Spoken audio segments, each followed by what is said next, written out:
네, 시청자 여러분 안녕하십니까?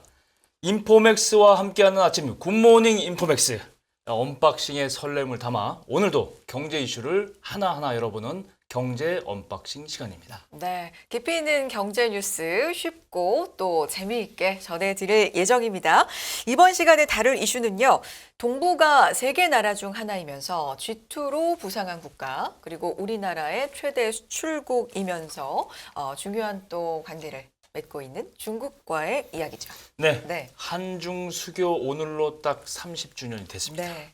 경제 협력 관계를 지속해왔고 이제는 또 경쟁자가 된 중국과 관련한 소식을 우리 서영태 기자와 함께 알아보겠습니다. 서 기자, 어서 오세요. 안녕하세요. 안녕하십니까. 네.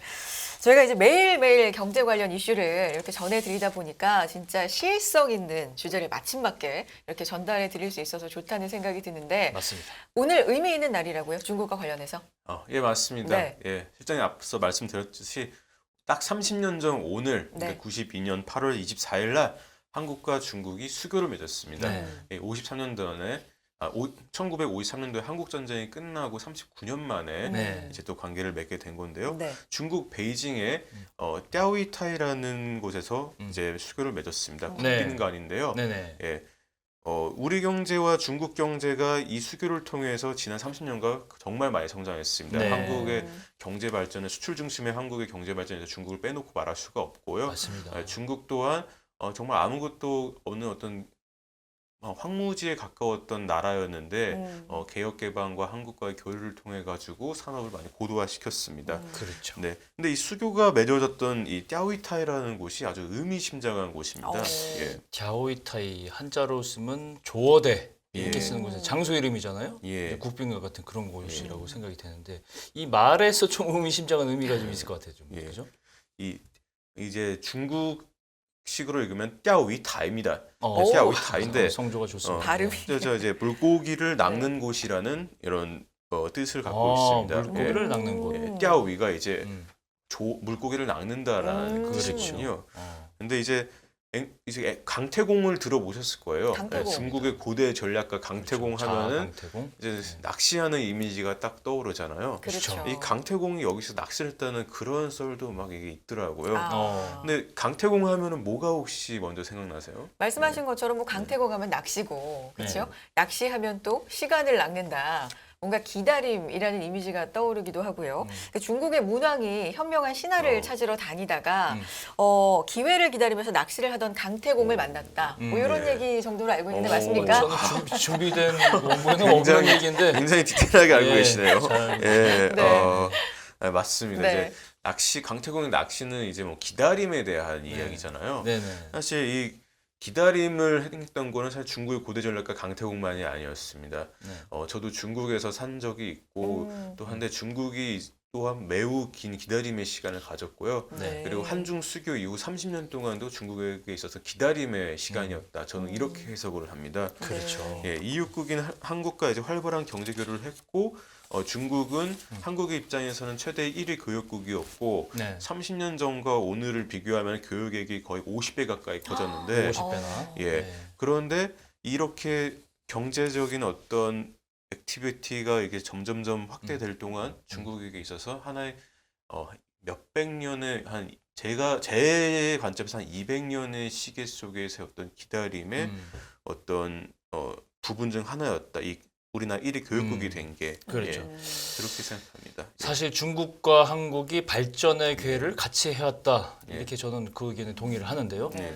그동안 한국과 중국 그러면 이제 중국은 한국의 예. 생산기지, 예. 우리가 중간 제품을 납품하면 완성 제품을 만들어주는 그런 역할도 많이 하고, 물론 뭐 재료도 들어오긴 하지만요. 한국 기업에는 이제 저임금 노동력을 제공하는 생산기지였다 이렇게 압축해서 예. 말할 수가 있잖아요. 근데 이제 한중 수교 30년간은 그런 관계가 지속돼 왔고, 예. 근데 이제는 더 이상 그런 관계보다는 좀 더 다른 시각에서 다른 차원에서 관계를 맺어가고 있다. 이런 예. 분석을 할 수가 있는 거 아니겠어요? 맞습니다. 네, 이제 뭐 30년이라 그러면은 이제 공작에서 이립이라고 하시잖아요. 네네. 관계가 이제 30이 되었으면은 또 다른 어떠한 그렇죠. 전환점에 이제 오게 되는 건데 지난 30년간 이 관계가 이제 어떻게 커왔냐면은 네. 한국 기업이 중간재를 중국으로 수출을 했고 네. 그러면 중국에서 그 중간재들을 이제 조립해가지고 완제품을 이제 세계 시장에 북미나 뭐 유럽에 이렇게 파는 예, 그런 모델이었어요. 근데 30년이 흐르동안 많이 달라졌죠. 왜냐하면은 말씀드린 저임금 생산 기지라 했는데 이제 저임금이 아니에요. 그러니까요. 예. 네. 제가 뭐 그 옛날에 중국 살 때 경험만 해도 막 2000년도에 막 어떤 용역을 들였을 때 한 1,400원 정도였던 알바비를 줬다면은 네. 제가 중국을 떠나오던 시점에 한 2012년, 13년이었는데 그때만 해도 시간당 그게 한 두세 배가 임금이? 뛰었었어요. 그렇군요. 위안화 네. 기준으로. 그렇죠. 네. 그러니까 실제로 저도 굉장히 임금이 많이 올랐다는 걸 중국 생활을 했을 때 많이 느꼈고 네. 더 이상 중국이 한국이 물건 만들어주는 그런 나라가 아니라는 뜻이 이제 됐습니다. 네. 예. 그렇죠. 예, 특히 이제 가공무역 모델 쇠락의 사례는 이제 가장 대표적으로 좀 구체적인 예를 좀 시청자들께 설명드리자면은 삼성전자의 후이저우 공장을 좀 들 수가 있는데 네. 90년대 초에 후이저우 공장 세웠는데 여기서 한때 잘 나갈 때 삼성전자 스마트폰 중 17%, 휴대폰 중 17%를 제조했다고 합니다. 네. 그러니까 한국산 디스플레이, 배터리, 반도체가 이 공장으로 갔고 이 공장에서 조립을 폰을 만들어 하고. 조립하고 그리고 세계 시장 수출했는데 네. 이제 2019년에 문을 닫았다고 합니다. 네. 예. 17%면 상당한 또 예. 비중인데 왜 문을 닫았어요? 이제 한국과 중국 사이에 이제 가공무역 관계 이제 더 이상 지속될 수 없다는 점에서는 이제 제가 그 저임금을 꼽아 드렸고요. 네. 또 이제 또 두 나라가 이제 또 그건 또 다른 사이드고 또 한 사이드로 이제 두 나라의 관계가 이제 협력 관계에서 경쟁 관계도 변화하고 있다고 지금 말씀드리고 싶은데요. 중국이 발빠르게 산업 구조를 고도화했습니다. 네. 한국도 과거에 고속 성장하던 시기가 있었고 산업화의 시기가 있었듯이 네. 예, 중국도 산업화의 시기가 있었고 또 산업화를 뛰어넘어서 또 첨단 산업 현대화도 또 이루고 있었습니다. 그렇죠. 예. 네, 그래서 한국을 따라잡았는데 이제 경쟁이 굉장히 치열해졌어요. 제가 오늘은 중국 시장 내에서의 어떤 한국 기업들의 어떤 고통들을 얘기는 안 드리고자 너무 말이 많아질까봐 네. 세계 시장에서 뭐 한국 기업과 중국 기업의 경쟁만 말씀드리고자 했는데 네.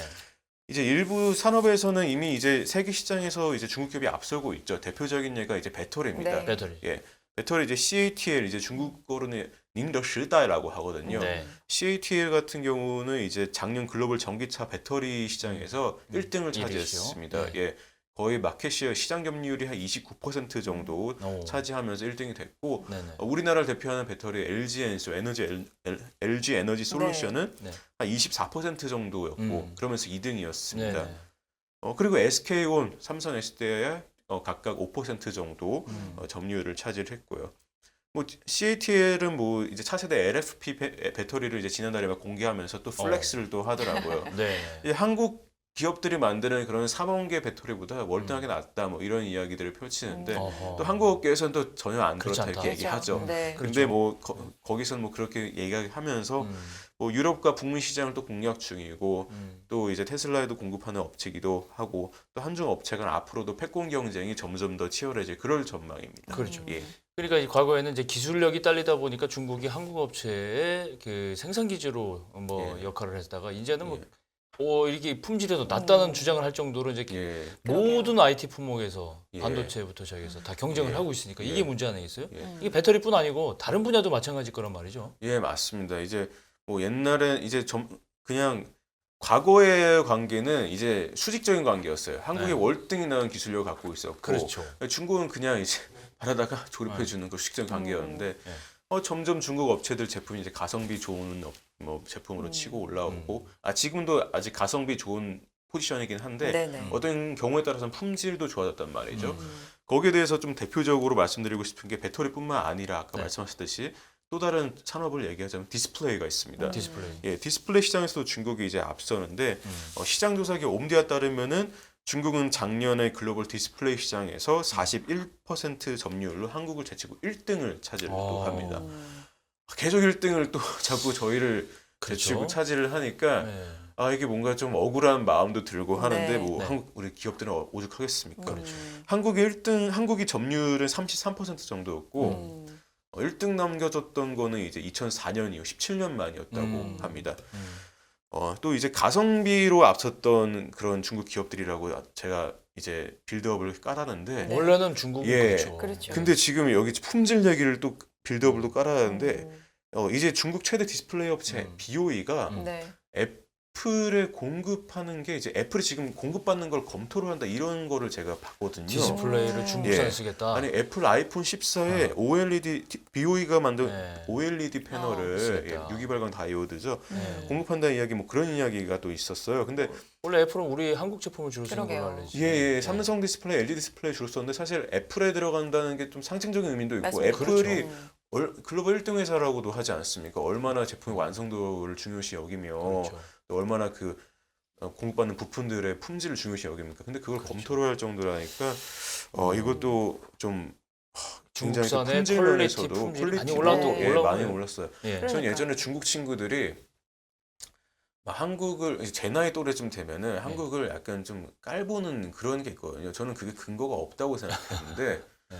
이게 점점 뭔가 품질로 뭐 밀고 올라온다는 음. 게 전혀 근거 없는 이야기는 아닌 것 같다라는 생각이 그죠. 조금씩 들게 되고 있습니다. 맞습니다. 예. 그러니까요. 위기가 좀 느껴지고요. 그 밖에도 뭐 세계 선박 시장에서도 한국과 중국이 엎치락뒤치락이고 뭐 여러 방면에서 엎치락뒤치락 진행하고 있습니다. 네. 예. 아니 중국 진짜 많이 올라왔습니다. 예, 이게 우리가 그렇죠. 피부로 느껴질 정도니까 예전에는 예전이라고 예. 하기에도 사실 그렇게 얼마 안 된 것 같아요. 얼마 전까지만 해도라고 그렇죠. 표현해도 될 정도입니다. 맞아요. 가성비 하면 또 중국이었고 네. 기술력이나 품질은 조금 기대를 내려놓더라도 가격 대비 그 가격 경쟁력이 가장 최우선이었는데 맞아요. 그렇죠. 이제는 기술력도 네. 가격 예. 경쟁력 못지않게 많이 올라왔다. 뭐 이런 얘기입니다. 예. 이렇게 폭풍 성장하게 된 예. 배경이 있을 텐데요. 그게 뭘까요? 뭐 산업 키우는 거는 뭐 여러 경제 논리도 있겠지만 네. 저는 여기서 좀 중국 정부의 중국 정부 정책 얘기를 좀 하고 싶은데 중국 산업 급격하게 발전을 이루게 된 계기는 이제 전략적인 산업 육성을 한 거죠. 예, 뭐 어느 나라가 뭐 전략적으로 산업 육성 안 하겠냐 하겠지만은 뭐 앞서서 중국의 고대 모략가 강태공을 언급을 했잖아요. 강태공이 이제 왕을 도와서 이제 전략을 짜고 천하를 평정을 하듯이 중국도 이제 세계 1등 강대국으로 가고자 하는 그런 전략들이 있고 그리고 량거 이百年이라 하는 이제 두 개의 100년 전략 뭐 이런 것도 있고 뭐 중화민족 부흥시키자 하는 어떤 천하를 평정하겠다는 전략들이 있는데 그 전략 중에 한 축으로서 당연히 경제가 중요하고 그러면서도 이런 산업들을 긴 호흡으로 좀 육성을 하고 있는 것으로 보이고 있거든요. 강태공이 긴 호흡을 가지고 예. 오랜 세월을 기다린 예. 것처럼 이 중국도 1등 자리를 놓고 이 기회가 올 때까지 호흡을 가다듬으면서 꾸준히 예. 이내려가지고 기다렸다. 뭐 이런 얘기인데 구체적으로 그러면 이 전략 사업 어떤 정책을 펼쳤을까요? 뭐 중국이 이제 또 금융위기 이후로 좀 그런 것 이것도 주지가 이제 다들 아시는 사실인 것 같은데 사실 미국이 약간 금융위기 때 흔들리는 걸 보고 중국이 뭔가 좀 우리도 좀 이제 좀 발톱을 좀 드러낼 때가 된 거 아닌가 약간 이런 기회를 삼았다는 분석도 네. 있었어요. 그런 분석은 네. 뭐 많이 알려졌잖아요. 그렇죠. 또 실제로 그때 이후로 좀 전략적인 신흥사업 육성 정책을 또 추진을 맞아요. 또 했습니다. 네. 특히 2013년에 시진핑 국가주석 이제 집권 이후에 중국 제조 2025라는 산업 정책 많이 들어보셨을 거예요. 네. 중국 산업을 현대화하는 그런 정책인데 과학기술 혁신을 중점 과제로 삼고 추진하는 그런 정책입니다. 제조업을 현대화한다는 건데 결국에 이 제조 현대화 정책을 바탕으로 디스플레이, 배터리, 뭐 스마트폰, 전기차 등에서 이제 글로벌리 뭐 시장에서 좀 알아줄 만한 그래도 저 업체한테 공급 한번 받을 만한 저 업체 괜찮다고 인정받을 만한 제조업체들이 이제 다수가 이제 좀 생겨나게 된 거죠. 그렇죠. 앞서 말했듯이 중국 BOE라든가 CATL이라든가 이런 기업이 이제 뜨게 부상하게 된 배경에도 네. 이 중국 제조 2025라는 정책이 있다고 할 수 있겠습니다. 네. 예. 오늘로 한중 수교 30주년이라는 그런 시기를 맞아서 그 역사를 좀 살펴보고 네. 살펴보다 보니까 어떻게 약간 위기 쪽으로 우리 산업계 위기 쪽으로 좀 얘기가 위기 맞습니다. 네, 그러니까요. 네. 흘러가는 것 같은데 앞서서 중국 기술이 뭐 많이 올라왔다. 이제 예전에 중국이 아니다. 가격 경쟁력만이 아니라 기술 면에서도 엄청나게 지금 발전을 했다라는 얘기 해드렸습니다. 배터리, 디스플레이 이런 분야들을 근데 보면 우리나라가 굉장히 경쟁력이 있고 네. 정상의 자리를 지켰던 분야이기 때문에 네. 위기감이 좀 올 수밖에 없거든요. 이런 그렇죠. 상황 어떻게 우리는 판단하고 있습니까? 저희 한국무역협회에서 보고서가 네. 나와가지고 좀 봤는데 이제 중국의 산업 구조가 고도화되면서 중고위 기술, 음. 그리고 첨단 기술 산업, 네, 이런 좀 기술이 좀 필요한 산업들은 우리나라가 원래 상대적인 경쟁 우위에서 네. 이제 경합으로 이제 바뀌었다고 이제 확실히 분석을 네. 하고 있습니다. 음. 한중수교 30주년 뭐 무역구조 변화 시사점이라는 보고서인데 여기서 이제 중국은 산업 고도화 전략을 통해 제조 강국이 됐고 또 세계 주요 시장에서도 한중 수출 경쟁이 심화했다 네. 이렇게 진단을 내리고 있습니다. 네. 예. 경합한다는 얘기는 결국은 절대 우위가 아니고 이제는 그 경쟁자 뭐 예. 이런 얘기인데 중국이 이제 우리가 이제 중국에 대해서 절대 우위가 절대 아니다. 그렇죠. 예. 이렇게 되고 네네. 우리도 뭔가 대책을 세워야 된다. 이렇게 생각을 해볼 수가 있는데 우리나라 대표 중간재라든가 예. 반도체 부분 예. 이 부분만큼은 아직은 아니다 이렇게 생각이 되는데 어떻습니까? 뭐 반도체 사실상 앞서는 거 반도체 하나다. 한숨을 쉬시는. 그러니까 한숨을 한숨이 나오죠. 어떻게 한숨이 안 예. 나오겠습니까? 아, 사실상 앞서는 게 반도체 하나라고 하는데 네. 그거 하나인데. 예. 예. 그럼 한숨이 당연히 나올 수밖에 네네. 없습니다. 이제 그러네요. 이 반도체도 근데 또 한숨이 나오는 게 중국이 또 산업 정책을 펼치면서 또 맹추격을 하고 있어요. 네. 2014년에 이 분야도. 국가 직접 회로 발전 촉진 강요라는 게 나왔는데 네. 이 강요를 통해서 2030년까지 반도체 모든 공정에서 전 세계 탑급 레벨의 어떤 세계 선도 기업을 육성하겠다고 했습니다. 네. 실제로 근데 또 이게 또 제가 너무 막 중국이 막 잘 되고 있다 이런 얘기만 하는 것 같아가지고 조금 이제 잘 안 되고 있다는 얘기도 좀 드리자면은 이게 2014년도에 이제 국가 지도회로 산업 투자 기금이라는 걸 만듭니다. 이제 네. 반도체 산업을 키우려고 네. 펀드를 국가 이제 만들죠. 직접 회로 예. 산업. 이거를 이제 대기금이라고 합니다. 따지진이라고 하는데 지진하면 펀드입니다. 기금. 네. 근데 이거 요새 뭐 뉴스 많아요. 요새 좀 그 부패가 좀 스캔들이 좀 있어가지고요. 이제 빅펀드 임원들을 이제 겨냥해서 뭐 조사한다는 건 뭐 북미권 언론도 많이 좀 보도를 하고 있고 중국 내부에서도 보도를 많이 하고 네. 있습니다. 이게 뭐 고위직 여럿을 이제 이미 조사를 하고 있는데 네. 이게 뭐 해석을 하자면은 이런 조사를 강화를 한 게 부패가 있다는 걸 좀 인지를 하고 조사를 강화한 게 어떻게 보면은 이런 산업을 육성을 하는 걸 좀 단디해라 어떻게 보면 경상말로 하면은 좀 똑바로 해라. 이런 굉장히 얘기일 수도 신경을 있는데 많이 쓰고 중국 예. 정부가 이 부분에 전력을 예. 다하고 있다는 증거이기도 해요, 사실. 그렇죠? 그래도 네. 그래도 이제 세 명이 전임원 3명을 이제 네. 조사를 하고 있고 뭐 이 펀드는 이제 그동안 두 차례 자금 조달하면서 이제 달러로는 500억 달러 이상을 이제 조달을 한 엄청나게 큰 펀드죠.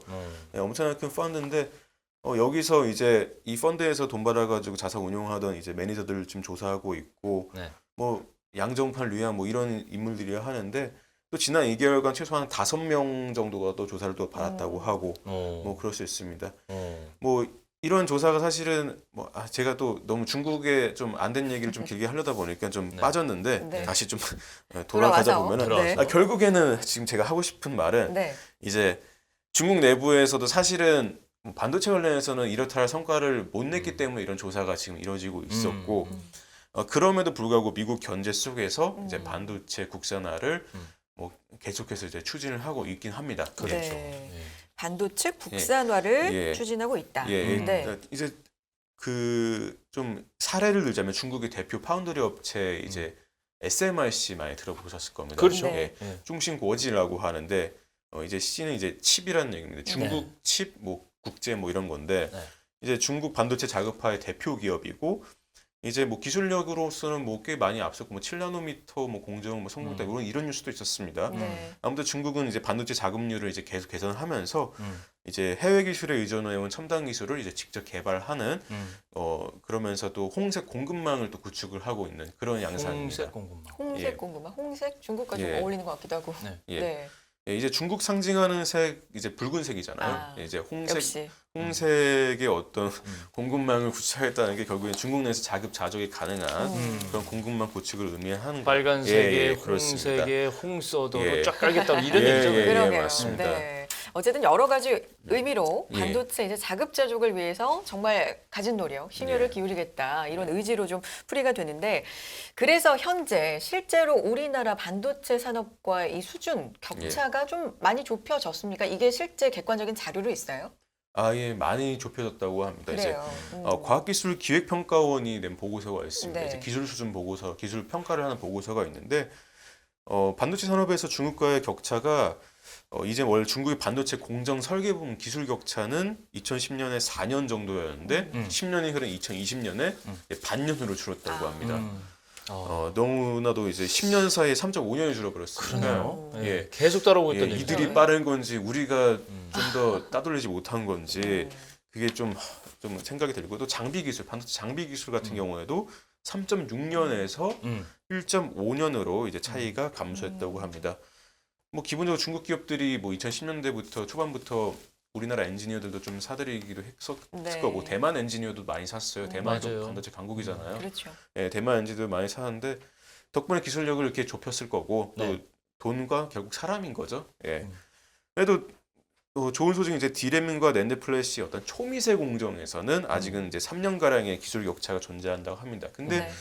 기존에 10년 전에도 뭐 4년, 3년 차이 나는데 이렇게 또 반년, 그렇죠. 1년 텀으로 따라잡았는데 이게 그렇죠. 3년 차이가 난다고 하는 게 지금 다행인 건지 그건 잘 모르겠습니다. 근데 네. 이제 한 분야씩 우리가 네. 월등히 우위에 있던 분야들이 따라잡히니까 네. 이 부분도 결코 만만히 네. 볼 수가 없고 맞아요. 경계를 해야 되는 건데 맞습니다. 우리 산업계와 정부도 좀 중국 정부 못지않게 예. 전략을 세우고 있습니다만 예. 앞으로 더 강력한 정책이 필요하다 이렇게 느껴지는데 어떤 전략이 좀 있을까요? 뭐 중국과 경쟁 살아남기 위해서 되게 원론적인데 그냥 기술을 더 벌린다. 물론이죠. 기술 뭐 예. 초격차를 낸다. 뭐 이거밖에 없는 것 같습니다. 뭐 앞선 분야의 기술 격차는 더 벌리고 그리고 역전을 허용한 분야는 따라잡아야 하는데 저 뭐 이런 얘기 뭐 늘상 하는 얘기인데 결국 뭐 엔지니어들이 뭐 잘해야 이런 얘기로밖에 귀결이 안 되는 것 같습니다. 네. 근데 뭐 이런 좀 기술적인 얘기도 기술적인 얘기인데 또 외교적인 사이드에서 얘기를 좀 하자면은 저는 그 이번에 뭐 치포 이슈도 많이 있는데 네. 특히 미국이랑 일본이랑 대만이랑 같이 연합해서 반도체 동맹을 구축하는 게 중요하다고 저는 생각을 합니다. 네.